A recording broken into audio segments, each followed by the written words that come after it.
Today on Studio One, some of the most powerful weapons in the world have been destroyed. We'll take you to the missile silos of North Dakota as their keepers say goodbye. Also, people have been giving a lot of blood lately. We'll spend a day in the life of a blood bank worker. And the news team will show you how some high school students are helping people visualize the disaster in New York. From the University of North Dakota, with Monty Cashel and Ivy Arneson, this is Studio One. Hello everyone and welcome to Studio One. Yes, thank you for joining us today. Well, Monty, I've got an interesting story about how people are helping out with the disaster relief funds in New York. We've been hearing a lot of stories of helping. I know. Well, this one is actually going on with the restaurants throughout America. On the anniversary of the bombings that happened in New York, they're giving 100% of their proceeds or their profits that day to the American Red Cross Disaster Relief Fund. What anniversary? The anniversary of the bombing, of the terrorist attacks. How long though, a month or? Yep, the month anniversary, and the restaurants will be donating. They can decipher whether they want to donate 50% or 100%, but on that day, all of the proceeds will be going to the victims and the family of the victims. So. Well, every time you hear of a story and you listen to the people in New York, they certainly are very, very gracious and accepting of those, and they need those right now. Thanks for that. Well, it has been 1 month since the terrorist attacks on America. This tragic event has impacted people all over the country in many different ways. Today we'll talk with a woman that will tell us how the children have been coping. And many people wear cheap sunglasses. There's even a song written about them. We'll talk to an optometrist who will tell us the tricks to properly protecting your eyes. But first, today's news with Leanna Anderson. Thanks, Monty and Ivy. Another round of bombings took place in Afghanistan earlier today. A TV network there captured images of jets in the skies over Kabul. These attacks followed overnight airstrikes that were some of the heaviest since the bombings began. According to Pentagon officials, other targets included the southern Taliban stronghold in Kandahar. The raids included the use of a 5,000-pound bomb. The Pentagon says a B-2 stealth bomber delivered the weapon to demoralize Taliban troops. Meanwhile, in New York, rescue workers and members of the clergy gathered where the Twin Towers of the World Trade Center once stood. A moment of silence was held there and other places around the country at 8:48 this morning. That marks the exact time that the first plane hit the World Trade Center 1 month ago. A sports team nickname like the Fighting Sioux brings different images to people's minds. A conference addressing American Indian team names and logos and a protest against the name was held at the University of North Dakota. This conference took place at the same time as the grand opening of a new arena for the Fighting Sioux hockey team. It attracted people from around the region who were concerned that the name presents a negative image of Native American people. Just wanted to come up and support them, let them know that there's other Native people around that care about what's happening here, and we care about them, and hopefully just being here in body might encourage them. The conference concluded with a peaceful protest at the opening of the Englestad hockey arena. Gas prices around the nation are dropping since the terrorist attacks. The average decrease in price per gallon is 5 cents. Refineries are beginning to produce more heating oil because of the lessening demand for jet fuel. There is currently a surplus of oil, but a weak demand for its products. Analysts say that if the United States continues to move toward a recession, the demand for natural gas may not rebound until spring. Since the recent terrorist attacks, many Americans have questions about the future. One question that is hard to answer is what is going to happen to the nation's economy. The nation's economy was hurting before the terrorist attacks on September 11th. However, the tragedy made a bad situation even worse. Many important industries were directly affected by the attack. This had a significant effect on the nation's overall economy. The terrorist actions resulted in great hardship for at least some amount of time for the airline industry, for the hotel industry, for the destination spots in this country that depend on people to fly into them. Because of heightened concern and uncertainty caused by the attacks, the Federal Reserve has lowered short-term interest rates down to 2.5%. This is the lowest rate in nearly 40 years. The Federal Reserve are not the only ones lowering interest rates. Car dealerships across the nation are lowering their rates as well, some as low as 0%. One car salesman in Grand Forks, North Dakota, says the incentives seem to be working. Immediately after the attacks, it was down a little bit, but a week afterwards, sales picked up and there was a lot of traffic. Some potential car buyers are interested in the deals. I was aware of that, you know, on certain cars that you get the 0% interest rate, which would make you lean toward those cars. That's a heck of a deal. It could save you a considerable amount of money. The overall economy of the nation is indeed struggling. However, the Federal Reserve hopes that by cutting interest rates, consumers will keep spending money. Lower interest rates on vehicles is just one of the things that is being done to boost the economy. There are now lower interest rates to finance a home, and the president is offering tax relief to get people spending again. And that's news for now. Monty and Ivy? Thanks, Leanna. Well, one thing I've noticed when I get up in the morning is the smell of autumn is finally in the air. I know. Hopefully the weather will let autumn stay around for a while. Yeah. So why don't we go now to the Regional Weather Information Center with Kelly Franson. Kelly, what do you have in store for our forecast? Well, it certainly was a very nice autumn day today, Monty and Ivy. Looking behind me, the clouds have thickened up just a bit, but checking out the temperatures, you can see by our almanac data, we are just a notch above average for this time of year. Our record for this day actually 82, set back in 1995, and sunset coming in at 6:49 tonight, getting earlier every day. Looking at our current conditions right now, 61 in Grand Forks, relative humidity 55% under those mostly cloudy skies, and winds from the south-southeast at 13 miles per hour. Checking out some regional temperatures, it is 64 in Fargo right now, 68 in Sioux Falls, 60 over in Rapid City, 55 under clear skies in Casper, but a very windy day for them. Winds right now coming in from the west at 26, but earlier gusts up to 52 in Casper. Looking at the U.S. surface map, the big story is this slow-moving low-pressure system down in the south. Now this is pumping moisture up from the Gulf and dumping it on the lower Mississippi River Valley, sparking off some thunderstorms there as well. Meanwhile, a beautiful day in the northeast, sunny skies and highs in the 70s, some rain showers across Montana, and a very foggy day over around Puget Sound. Zooming on into our area, a mix of sun and clouds, and temperatures are right around average for this time of year. Looking ahead to Friday, things will cool off just a little bit behind this cold front as it moves through our area, and some shower activity as well tomorrow, although things should clear up by the afternoon. Looking at our forecast in detail for Grand Forks, high of 56, low of 41. Morning showers very likely, but those clouds will decrease as the afternoon goes on. Winds coming in from the west up to 20 miles per hour. For all your up-to-date weather information, please log on to our homepage at rwic.und.edu. So Monty and Ivy tomorrow, starting off with a little bit of rain activity, but then clearing up into another nice fall day. Well, thanks a lot, Kelly.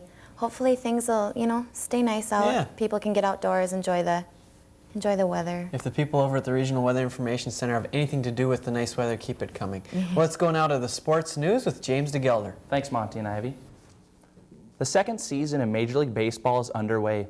The playoffs started earlier this week, and arguably the hottest team in baseball right now, the Oakland A's, went into New York Wednesday night to face the defending champion Yankees.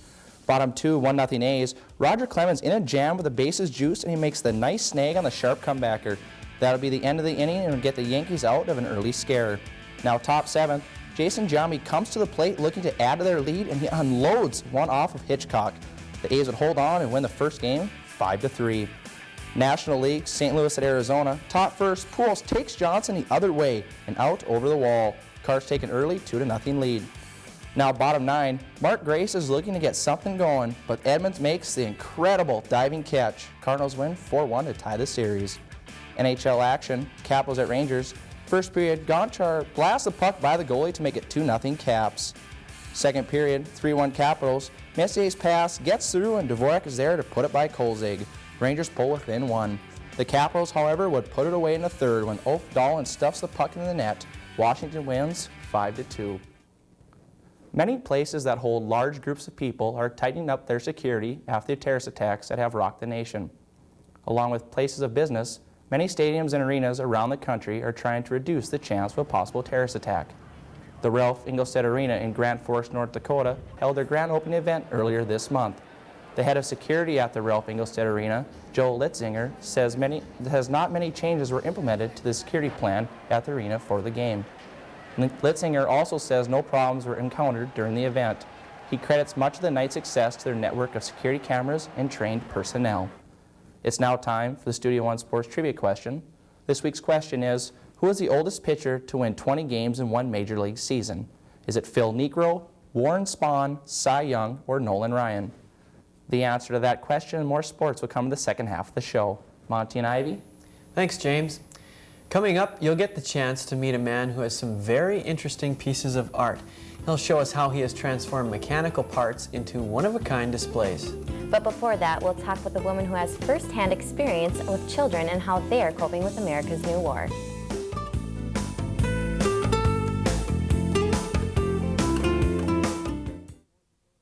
The University of North Dakota College of Business and Public Administration offers real degrees for real people. Our nationally recognized faculty can help you earn a master's degree in business through evening classes. Taking these evening classes were very convenient for me, and that's how I was able to complete the program. We offer degrees for people who work, raise families, and lead busy lives. The UND College of Business and Public Administration, real degrees for real people. Let the University of North Dakota become your strategic partner by providing your business with skills to enhance your workforce retention and productivity efforts. The UND Office of Workforce Development has extensive experience in conducting employee satisfaction research, workforce needs assessments, and the development of customized training materials. Call us for further information. Workforce Development, a service of the Division of Continuing Education at the University of North Dakota.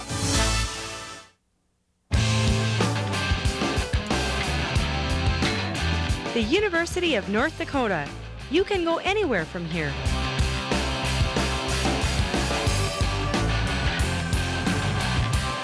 At UND, you'll find a challenging, exciting community that draws students from across the nation and around the world.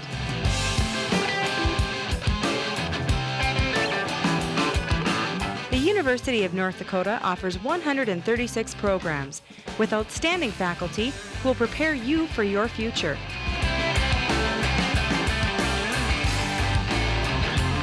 UND, an affordable, high-quality education that's nationally ranked.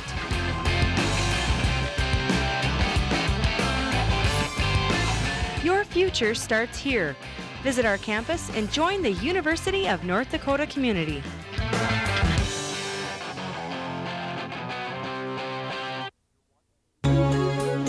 You're watching Studio One, news, weather, sports, and entertainment. Many children throughout the United States are reacting differently to last month's terrorist attacks. Here to talk with us about a child's perspective on war is social worker Carol Schneweis. Carol, thank you for being with us today. Thank you for asking me. Well, first of all, Carol, how do you think children are coping with the events that happened in America a month ago? Well, I think in a wide variety of ways. I think parents are seeing perhaps their children being a little more clingy. There may be, especially initially, some sleep issues, some separation kinds of things, maybe some behaviors that they weren't familiar with from their children.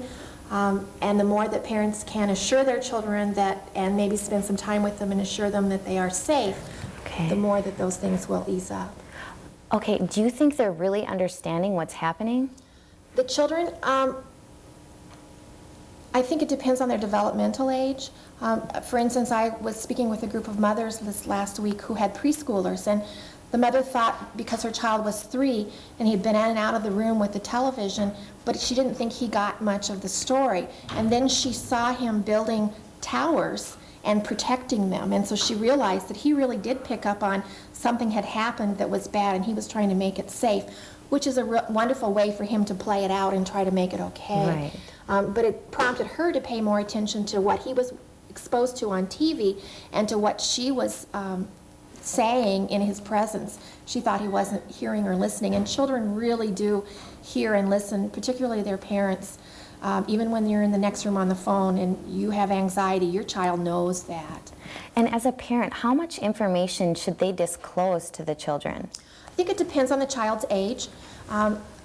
You should listen to what the child is asking and answer the question that they've asked. And sometimes our own anxiety gets us going and we answer in terminology or give way too much information. So certainly depending on the age, for a very small child, it could be as basic as the good guys and the bad guys.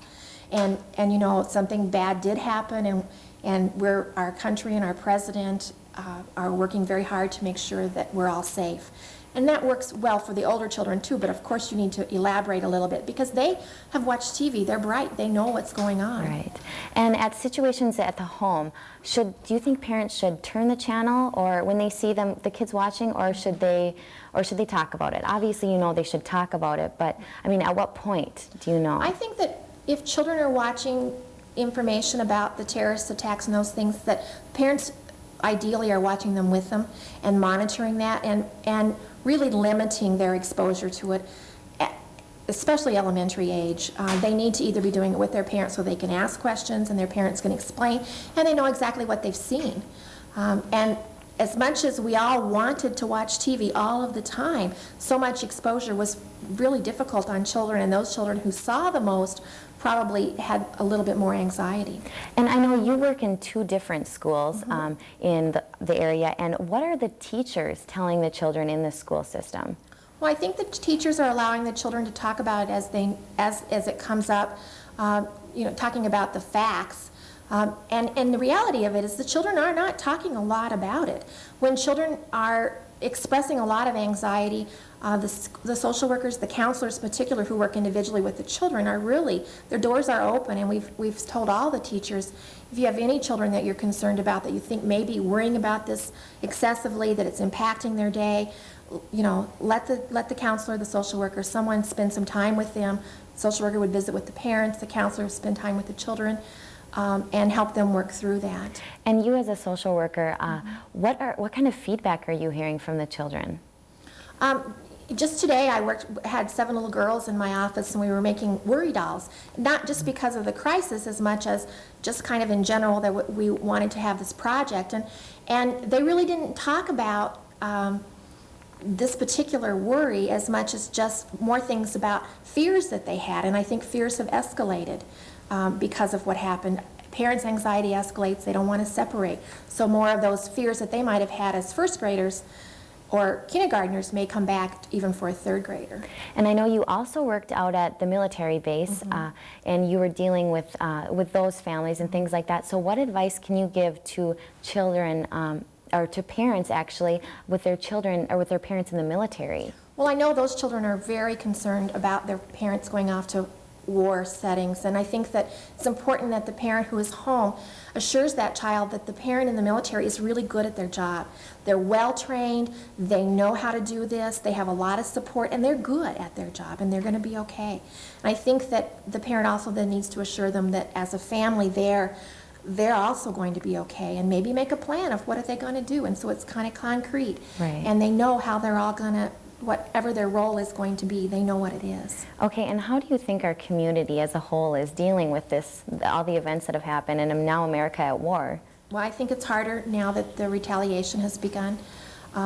I think we're supporting each other a lot. I think that all these patriotic things that we've done as a nation is wonderful. The things that we do in the community, the Nickels for New York was wonderful for the school children. And can you explain to the viewers what the Nickels for New York is? It was started by the Air Base School, Eielson Elementary. They put out a notice that they wanted the children to start to collect their nickels, and they would send them to New York for the children there. And at the last, it became a statewide effort, and the last I had heard, they had raised over $20,000. Wow. My schools had huge glass containers at school. The children were just dumping in their parents. It was a family effort to come in and fill the buckets and send the money off to the families there. Those kinds of things were wonderful, healing, and bringing us all together and showing that we could support each other. And those are the things that will help us through this. All right. Well, thank you, Carol. You've given us a lot of insight on what the kids are feeling like. So thank you. Thank you for being with us. Coming up, we'll get a chance to preview Chris Kattan's latest film. We'll see him in an amusing role as he goes undercover to help his mobster family. But first, many people get queasy at the sight of needles and blood. But we'll show you how someone who makes this combination part of their job.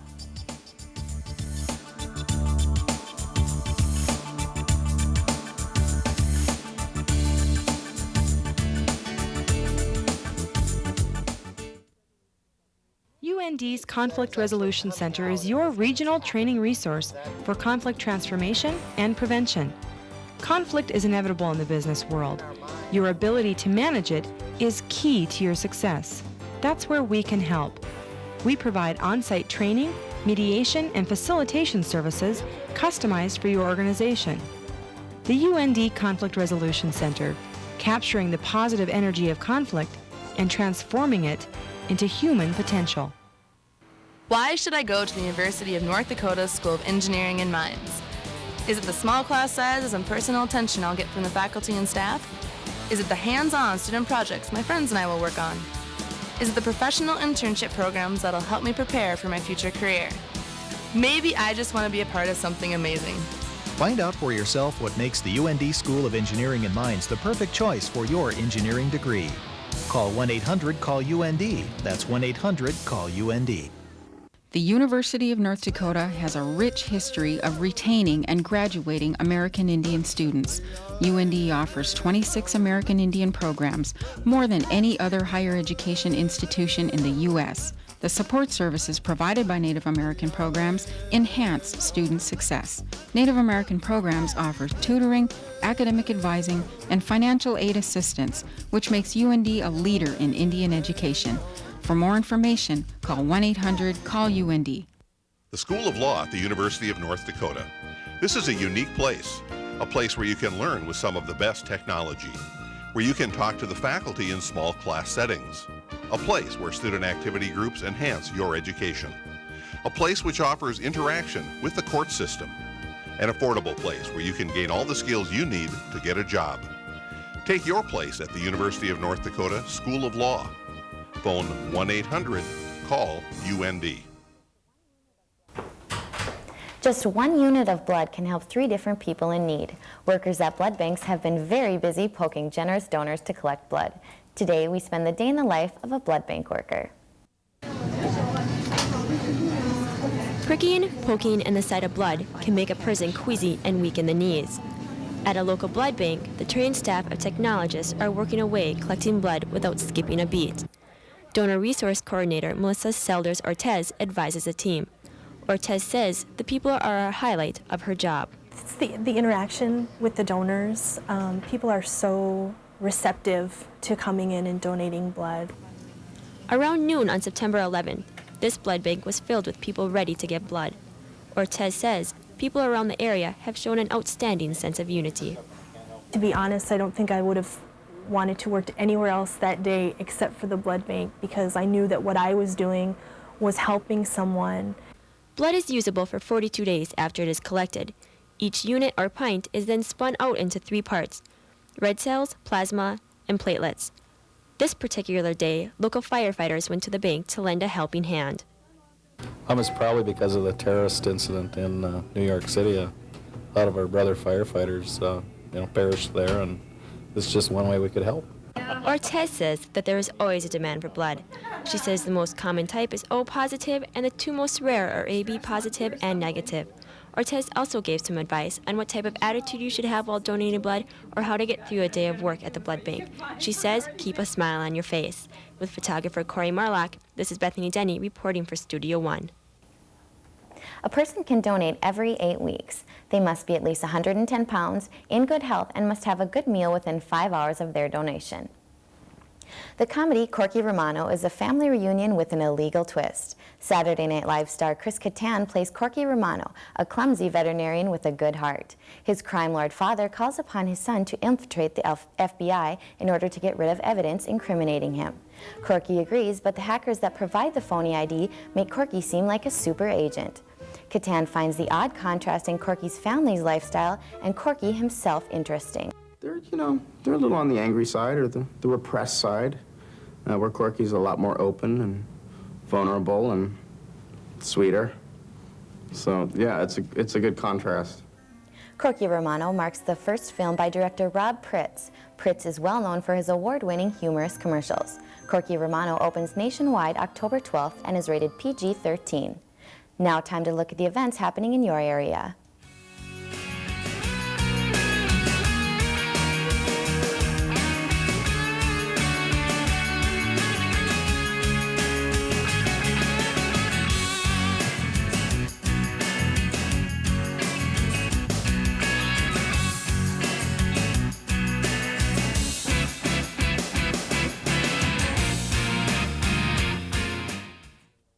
President Bush's recent tax rebate allowed many people to have a few extra dollars in their pocket. This rebate is just one of the first steps toward the tax relief plan for all Americans. We wanted your thoughts on how you spent your tax rebate. I'm probably going to go clothes shopping. I thought it was going to be $600, then it turned out to be $300, so I think I'm just going to buy clothes. I'm taking the money and we're putting it into our savings account because we have a junior who attends high school in town here, and we'd like her to go to the university. So we thought that would be the best thing for us to do. I spent it foolishly previous to getting it. Well, I just use it to pay some of my bills. It's going to be an extra mortgage payment is all. We haven't decided, so we put it into savings. Actually, my husband and I plan to spend the whole rebate towards debt. I received it about 3 weeks ago. I put half of it in the bank. I took my wife out for dinner. I put it in my flight account at the University of North Dakota. Well, we bought new tires for the car. Sitting in the waiting room of any fix-it garage, one can smell things like oil, grease, and gasoline. In one artist's gallery, these are the smells of creativity. There is an artist who is trying to bridge the unseen gap between mechanics and art. Greg Vettel's lifelong love for machinery and motorcycles is the concept that makes his sculptures unique. I wanted to show people and have them experience the love of machinery, the kind of the engineering design, the kind of innate beauty in parts as they're designed and built to do some kind of a function. Greg has been collecting and creating sculptures from Harley-Davidson motorcycle parts for over 20 years. He also has a unique way of displaying his mechanical wonders. He allows his viewers to touch, move, and listen to the sounds that his sculptures make. I actually show the inner parts of a motorcycle engine, transmission, drivetrain on the outside so people can actually touch them, see how the parts feel, see how they rust, how they wear out, and have some enjoyment on actually making them move and getting them to make strange sounds. Greg says it takes 2 to 3 weeks to make one sculpture. After cleaning, polishing, and maneuvering the parts, Greg then welds the pieces together. To coincide with his sculptures, Greg recently began making digital prints that he calls digigraphs. He places gears on a computer scanner and applies digital effects to create a wonderful wall hanging that is a little cleaner. I like to think of them as a very antiseptic method compared to the dirt and the grease and the grime and the welding and smoke. Greg shows he has a strong passion for the things he creates and the objects he uses. He invites all to come see, touch, and play with his sculptures. With photographer Ryan Vipond, I am BJ Eisen reporting for Studio One. Greg says he believes mechanics are the basis of the American society. He hopes that people 1,000 years in the future will one day find his art and wonder what they represented in our society today. Hang on to your sunglasses even though winter's coming. We'll talk to an optometrist who will tell us the right way to pick out sunglasses. Plus, we're going to take you to some of the nation's missile launch facilities. We'll see the changes that are being made in order to keep up with the new treaty agreements between the United States and the Soviet Union. That story plus news, sports, and the updated weather in the next half hour of Studio One. Students from any major can build a great future through the entrepreneurship programs at the College of Business and Public Administration at the University of North Dakota.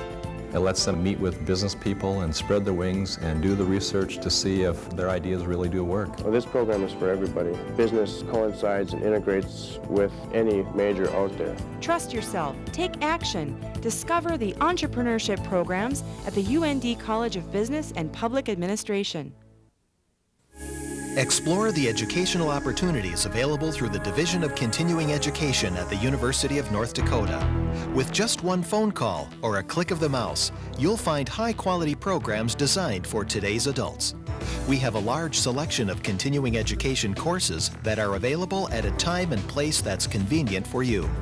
Discover a world of learning through the Division of Continuing Education at the University of North Dakota.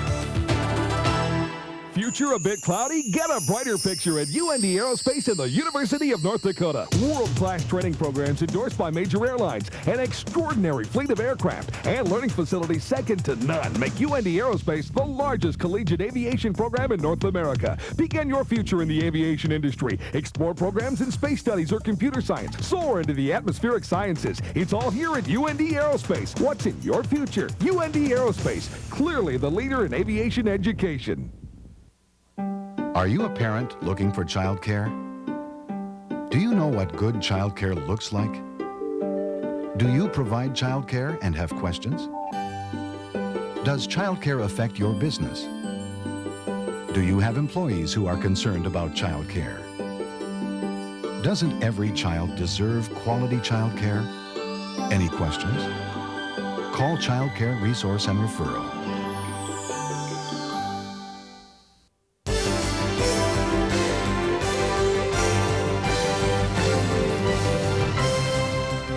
You're watching Studio One from the University of North Dakota in Grand Forks.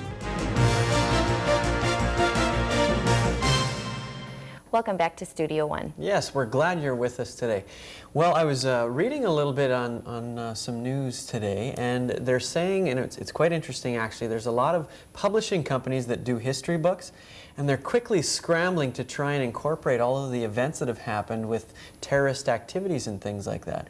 Okay. They found that actually a lot of the history books don't cover terrorism quite as much as people are interested in now. Wow, so they're hoping to get these out before next school year? That's right, yep. They're trying to scramble and get these things in the books and publish them. So then the next school year, then a lot of teachers can start incorporating this into their lessons. That must be a lot of work. Yep, it changes everything when something like this happens. Well, coming up in the next 30 minutes on Studio One, some high school students are helping others visualize the magnitude of the World Trade Tower's destruction. The news team will tell us how. Also, treaties are being honored in the United States regarding nuclear arsenals. We'll show us how these powerful weapons are being extracted from the ground in order to follow strict treaty negotiations. And as the sun's rays turn away from us this winter, it's more important than ever to wear those sunglasses. We'll talk to a man who has dedicated his life to filling your eyes' prescriptions. But first, today's news with Leanna Anderson. Thanks, Monty and Ivy. An anthrax scare forced an evacuation of the State Department of Environmental Protection today in Hartford, Connecticut. An unknown white powder was found on a desk, and a handwritten note identified it as anthrax. 800 workers were evacuated from the building immediately. This follows last week's anthrax incident, which caused one death. According to Attorney General John Ashcroft, 2 more people have been infected with the bacteria, but are expected to recover. There are 3 individuals, one of whom contracted the disease. 2 other individuals did not contract the disease and are being treated in a sort of preventative way in order to keep them from contracting the disease. Anthrax is caused by a spore spread by inhalation or ingestion. Investigators have found no evidence linking these incidents to the September 11th attacks. Ghouls and goblins may be scarce this Halloween. The current national crisis has caused some customers to seek patriotic costumes and leave the scarier disguises on the shelves. Many stores have noticed an increased amount of customers interested in police and firefighter costumes. These stores expect a continued rise in demand for these costumes. Most people wait till closer to the date before they start looking for costumes, so I would say generally probably a week and a half or 2 weeks out from Halloween they start to look. Since many stores order their costumes as early as the December before Halloween, many stores have not been able to meet the needs of many customers. Other popular items are Uncle Sam and Statue of Liberty outfits. More Americans are suffering from depression and anxiety disorders since the attacks on the nation. A recent study shows that currently 71% of those polled have some form of these disorders. It also says half of all polled are having trouble concentrating. Some common symptoms of depression include recurrent nightmares, unexpected tearfulness, and fear of strangers or foreigners. Experts say children, veterans, and people already suffering from anxiety or depression are the most vulnerable. Doctors advise people to maintain proper diet, to exercise, and to get enough sleep to combat these feelings. It is hard for many people to visualize the true magnitude of the World Trade Center's disaster. Some East Grand Forks High School students had an idea to help people get a better grasp of the tragedy. A disaster site shown on television is much different than being right there at the site. East Grand Forks Senior High School students wanted to bring to life what the people of New York City are going through. High school teacher Jill Thompson was approached by a group of students who came up with an idea of how to picture the rubble. Thompson says her pride runs deep for her students. Proud is an understatement. I am so amazed that an idea that can start in a classroom can go all the way through the entire school district and through a city. The first step was to have math students, with the help of their teachers, calculate the exact width and depth of the rubble. They then staked out the area showing the width. The East Grand Forks Fire Department placed a ribbon on a pole indicating the depth. Student Council President Kelly Tice spoke of her generation not having first-hand knowledge of a tragedy of this size. She says everything they have heard has been through history books and stories told by grandparents. It seemed like a movie, and it seemed unreal, and even though it was so far away, it still scared me. Kelly is also proud of her fellow students and says she hopes the next time they see the American flag, they understand what it stands for. I hope you don't just see patterns and colors, but rather see the true meaning of all the flag, which is peace, freedom, and most of all, unity. This type of reaction is what Kelly is looking for when people look at the destruction, whether it be on television, right there helping with the cleanup, or in their own backyard, 1,500 miles away in East Grand Forks, Minnesota. With photographer Troy Clifton, this is Christine Rohrig reporting for Studio One News. Those involved say they hope this will have an impact on the community. The school plans to keep the stakes and the ribbon up until nature itself decides to take over and cover them up with snow. And that's news for now. Monty and Ivy? Thanks a lot, Leanna. Well, it's really interesting how an idea can start like that and take off and be so huge like that. It's great. It is. That was a really neat story. Well, why don't we go now to the Regional Weather Information Center once again with Kelly Franson. Kelly, what do you have for us? Well, I'll get to the weekend forecast in just a minute, but right now let's jump right back into the current conditions and see what's changed over the last half hour. Temperature is still holding steady at 61 degrees, but the wind has picked up just a little bit, coming in at 18 miles per hour, and our pressure has dropped a bit down to 29.67 inches of mercury. Now, today's jet stream analysis shows a very narrow trough in our area and cool air hovering just to the north of us. But jumping ahead to tomorrow, that trough will widen and cool air will creep down into our area, giving us a rather chilly weekend. But moving into next week, a ridge will build back into the area, and we will see a warm-up, though not a considerable warm-up. We're talking temperatures back up into the 50s. It is going to be a cold weekend. Looking at our extended forecast, Friday started out with some showers, then clearing, but another batch of rain rolls in for Saturday and Sunday, and those temperatures are probably a little bit optimistic. Don't be surprised to see a few snowflakes fly, and a chance of showers again on Monday, but for the most part, expect mostly cloudy skies. So, Monty and Ivy, a rather not the nicest weekend out there, but things will rebound into Tuesday and Wednesday of next week. Thanks a lot, Kelly. Well, it doesn't look too bad. No, we got some rain coming, but you know what? The lawns aren't growing anymore, so you don't have to be out there mowing your lawn every other day. The grass is all brown. There you go. More than 100, well, let's go now, before we do anything else, to sports, okay? And James DeGelder has that. Thanks, Monty and Ivy. More than $100 million was used to create the newest college hockey facility in Grand Forks, North Dakota. Marble floors, leather seats, and an 8-sided scoreboard are all luxuries in the rink. The new Ralph Englestad Arena recently opened to the public.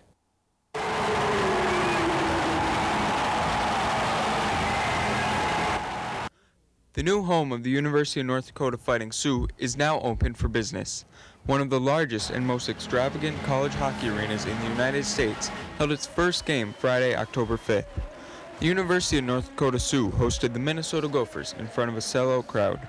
Some spectators came to see a great hockey game, but others wanted to see if the arena is all it was expected to be. Expect to see some pretty extravagant designs, all the floors and everything. It should be pretty fancy. Once fans were able to get inside, the differences between the new and the old Englestad arenas were very evident.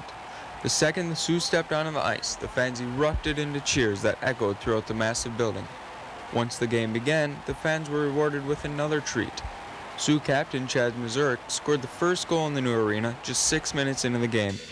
Although UND lost the game 7-5, those who came out to see the arena seemed very pleased. I'm excited for the community, for the university, about something that's this grand, and I'm just looking forward to see what it's all about. Even though there's been controversy surrounding the building of the arena, representatives say the opening went just as planned. Reporting for Studio One Sports, this is Corey Morlock. The Sioux will host Colorado College on October 12th and 13th in what will be the first regular season game in the new arena. It's now time for the answer to this week's Studio One Sports trivia question. This week's question is, who is the oldest pitcher to win 20 games in one Major League season? Is it Phil Niekro, Warren Spahn, Cy Young, or Nolan Ryan? And the answer is B, Warren Spahn, who is 42 years old with an impressive record of 23-7. That's the sports for today. Monty and Ivy. Thank you, James. Ultraviolet light from the sun may be the strongest in the summer. We'll talk with an eye expert about precautions you should take in the upcoming winter to protect your eyes. Also, many things are changing in America's military defense system, including the weapons we use. We'll get a chance to see how the weapons of the past are being demolished and put into the history books. That story is next on Studio One.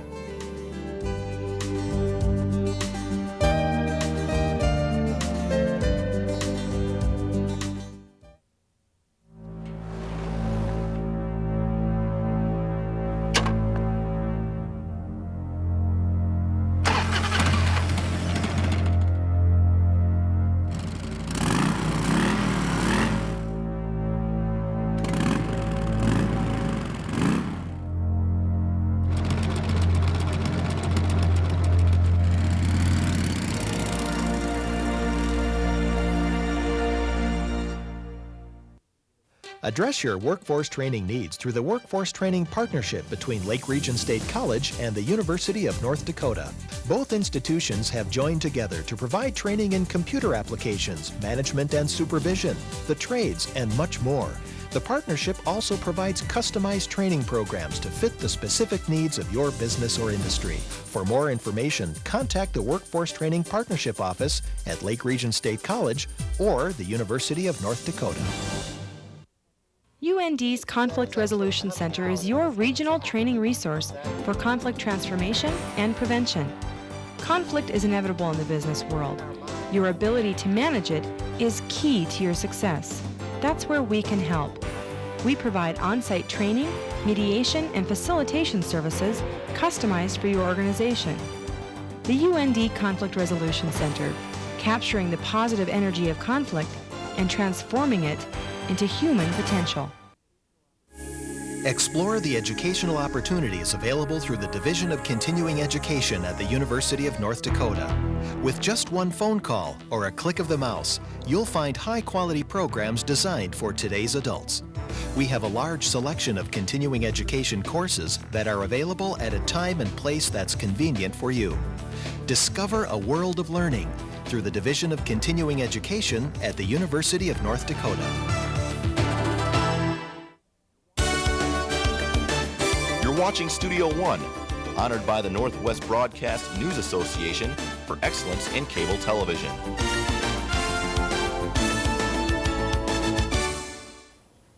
In the spring of 1964, just 2 years after the Cuban Missile Crisis, construction began on the Minuteman Missile Field in eastern North Dakota. As the Cold War intensified, the 150 missiles that were scattered up and down the Red River Valley became an important part of the nation's defense. But with the signing of the Strategic Arms Reduction Treaty, major changes are being made to North Dakota's missile fields.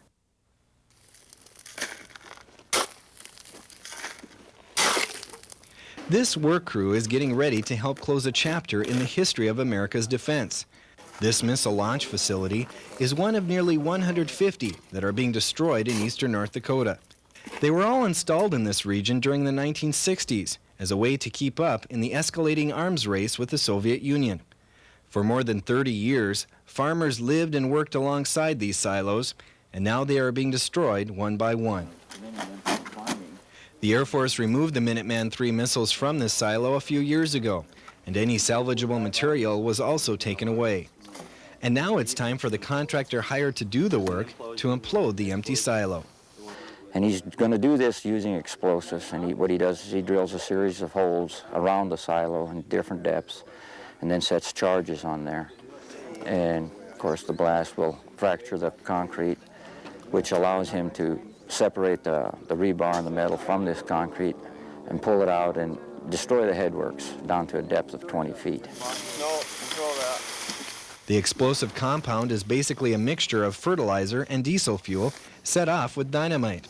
The crew uses 850 pounds of explosives on each silo. And like many other detonations, this one attracts people from the area who want to witness for themselves a part of their nation's history come to an end. 10, 9, 8, 7, 6, 5, 4, 3, 2, 1, hit it.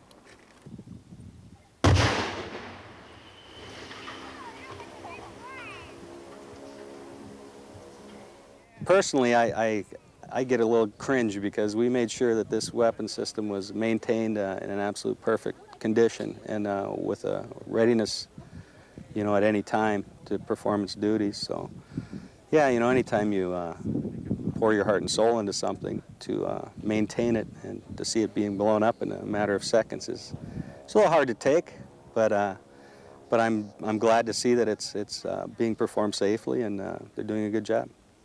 The reason these silos have to be destroyed is so the U.S. can be compliant with the Strategic Arms Reduction Treaty, an agreement made between the Soviet Union and the U.S. in 1991. The START Treaty required both nations to make major cuts in their nuclear arsenals. With the breakup of the Soviet Union, the treaty is now between the U.S., Russia, and several Eastern European countries. And the U.S. is doing its part to make sure it follows the treaty guidelines. The big thing that a lot of people aren't aware of, even though we no longer have nuclear missiles here at Grand Forks, each silo is still considered to have a missile until it's imploded, because what the thinking is that both sides agreed upon was as long as you have a launcher, you have a missile, because we could still bring in a missile from Minot, Malmstrom, one of the other missile bases, and load it up until it's imploded. Not just imploded, but excavated to the 6 meters, and the whole process is complete. We're considered to have missiles in that empty silo. Once the silo is destroyed, a salvage crew comes in and removes all the steel they can get out, usually about 140 tons from each site. After that, the 90-foot hole where the missile once stood is capped and left alone for 3 weeks. This gives the Russians time to verify by satellite that the silo has been destroyed.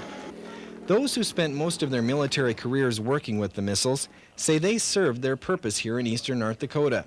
And they say the missiles continue to accomplish their mission in other parts of the country because they are a weapon that's never had to be used. With photographer Marv Lyer, I'm Aaron Quanbeck for Studio One. The last implosion of a missile silo under the treaty took place near Petersburg, North Dakota on August 24th. It took nearly 2 years to destroy the silos in eastern North Dakota. One of the original 150 silos remains intact above ground, but it is not operational. The State Historical Society of North Dakota is hoping to preserve the site. It is always easier to prevent eye problems to treat cataracts once they occur. We'll ask an optometrist how to protect eyes with sunglasses next.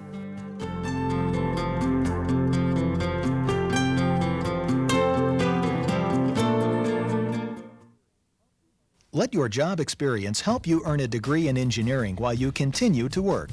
The University of North Dakota's Distance Engineering degree program offers the only ABET accredited undergraduate degree program at a distance. Instructors and classes are delivered to you through videotape and other technologies. Allows you to have a class whenever you like. UND Continuing Education and the School of Engineering and Mines, teaming up to bring quality education to your door.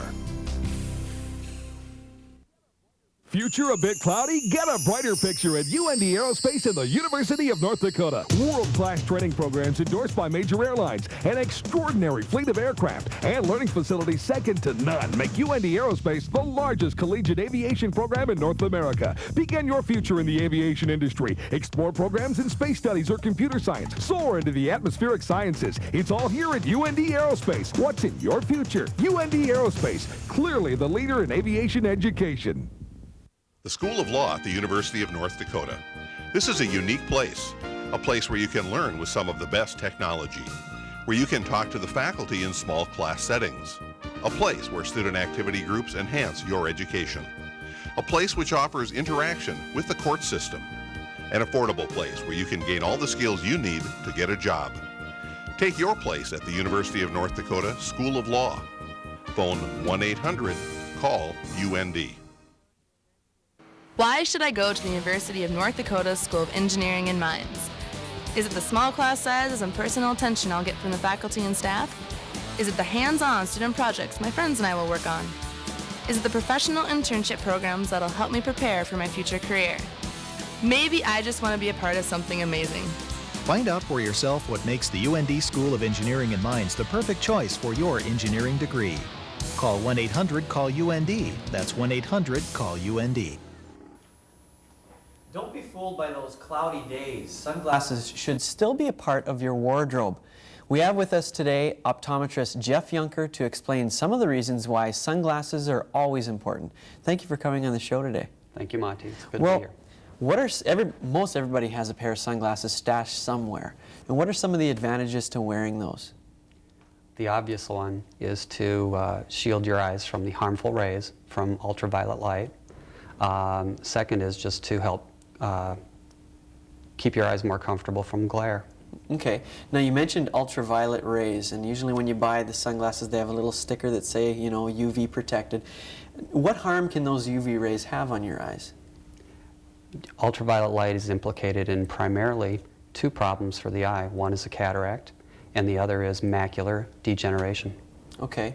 Now, you mentioned, you know, winter's coming soon, and the sun's getting a little bit farther away. Is it still important to have sunglasses? And if so or not, why or why not? I think what most people fail to realize in the wintertime, due to our lack of sunlight, that ultraviolet rays are not present, but they are. They'll filter through the clouds. And one other fact is reflection off snow will actually increase the amount of light potentially absorbed by the eye. Okay. So there's actually maybe a little bit more danger in the winter? I would agree with that, yes. Okay. Now you mentioned cataracts. How are cataracts and sunglasses linked? There is not a direct link that we know of, but we believe that ultraviolet light may be a part of the equation causing the cataract formation in a human eye. Okay. Now you brought an eyeball with you here on the set, and could you explain to us what cataracts are with that? I can try to. Okay. A model of the eye, if I take it apart and try to show you, right behind the colored portion of the eye is this little clear piece of plastic. This becomes clouded due to chemical changes inside the human lens itself. And the chemical changes can occur because of primarily age, but also factors like ultraviolet light from the environment, medications, trauma, injury, and various diseases. Okay. What are some of you know, the things that you say sunglasses can help? Are there any ways to avoid getting cataracts then? Other ways?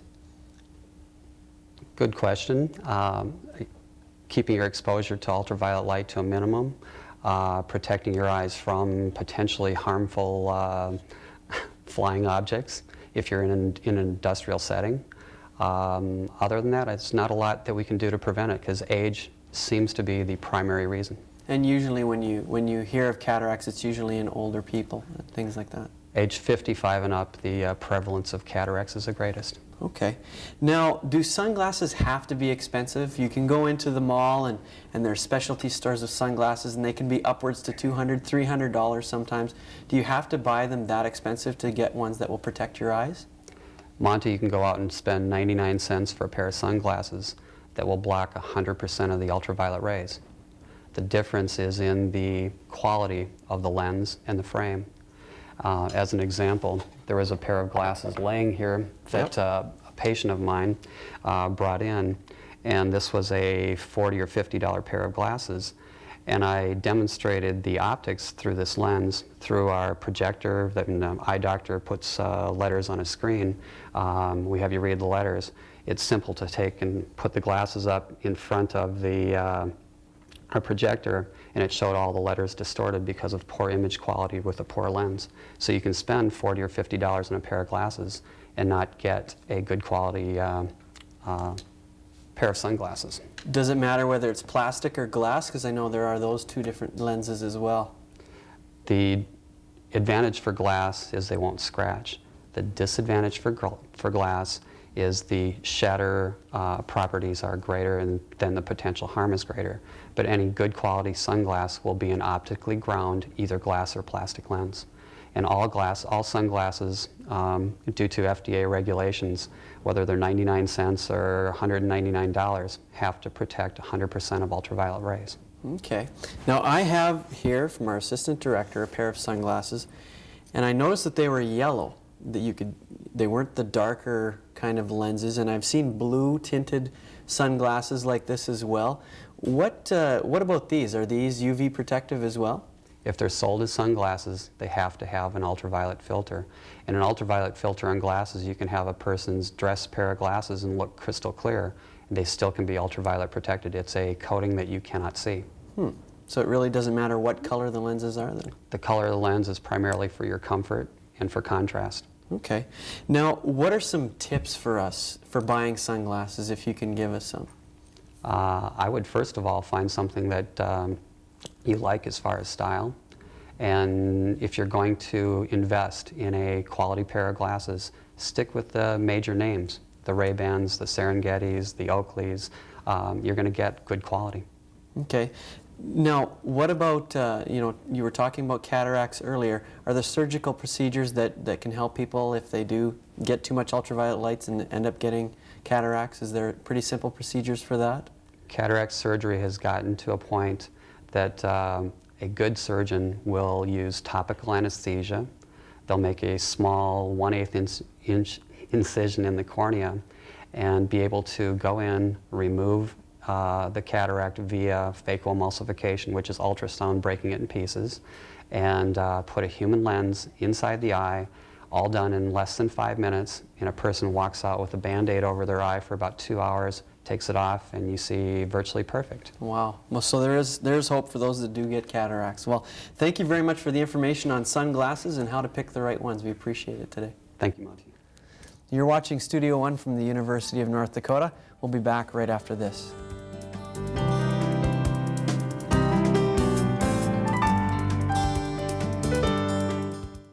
The University of North Dakota has a rich history of retaining and graduating American Indian students. UND offers 26 American Indian programs, more than any other higher education institution in the U.S. The support services provided by Native American programs enhance student success. Native American programs offer tutoring, academic advising, and financial aid assistance, which makes UND a leader in Indian education. For more information, call 1-800-CALL-UND. Let your job experience help you earn a degree in engineering while you continue to work. The University of North Dakota's Distance Engineering Degree Program offers the only ABET-accredited undergraduate degree program at a distance. Instructors and classes are delivered to you through videotape and other technologies. Allows you to have a class whenever you like. UND Continuing Education and the School of Engineering and Mines, teaming up to bring quality education to your door. Are you a parent looking for childcare? Do you know what good childcare looks like? Do you provide childcare and have questions? Does childcare affect your business? Do you have employees who are concerned about childcare? Doesn't every child deserve quality childcare? Any questions? Call Child Care Resource and Referral. Voller Insurance partners with you in protecting what matters most. For more than 50 years, Voller has built its reputation on its people, its clients, and a commitment to VIP service. Voller Insurance, Fargo, Bismarck, Grand Forks. Voller Insurance understands that the strength of its people is its greatest asset. People that tailor insurance protection that meets your needs. That's the key to VIP service. Voller Insurance, Fargo, Bismarck, Grand Forks. Tune in next week on Studio One. We happen to catch the World Championship Barefooting Competition. It's a great mixture of water, sun, and bare feet. That and much more next week on Studio One. Well, we're going to leave you now with some pictures of the beautiful landscapes near the Turtle River State Park, courtesy of photographer Ryan Vipond. From all of us here at Studio One, have a great week.